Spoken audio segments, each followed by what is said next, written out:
तैयार रहिए। स्टार्ट।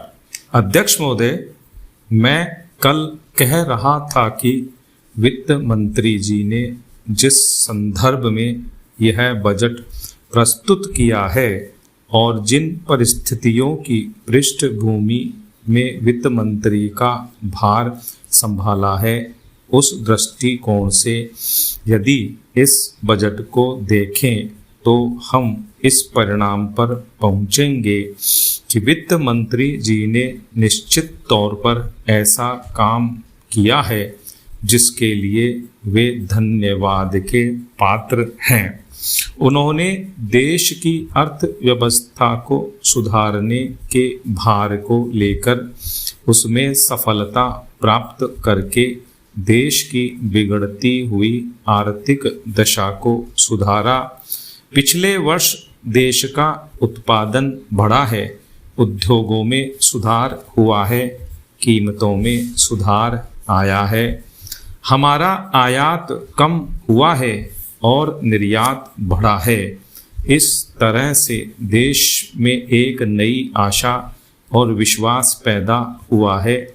इस वर्ष के बजट द्वारा भी उन्होंने पिछले वर्ष के कार्यक्रम को जारी रखने की कोशिश करने का प्रयास किया है। मुझे इसमें कोई संदेह नहीं है कि इसमें भी उनको सफलता मिलेगी।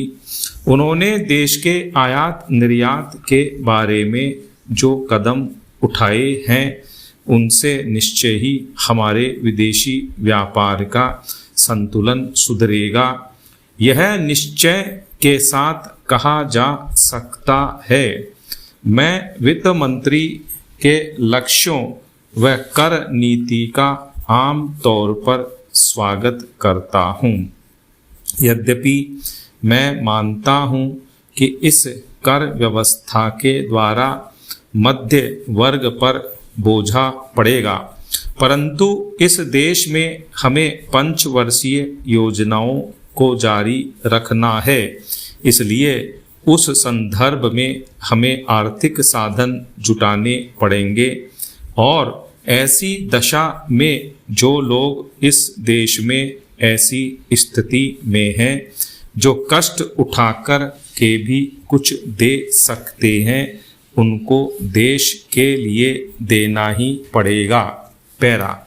इसलिए वित्त मंत्री जी के इन कदमों का भी मैं स्वागत करता हूँ, परंतु साथ ही साथ मैं नम्रता पूर्वक यह अवश्य कहना चाहता हूँ कि वित्त मंत्री महोदय ने किसानों पर जो भी नए कर लगाए हैं उनके ऊपर वे फिर सोचें।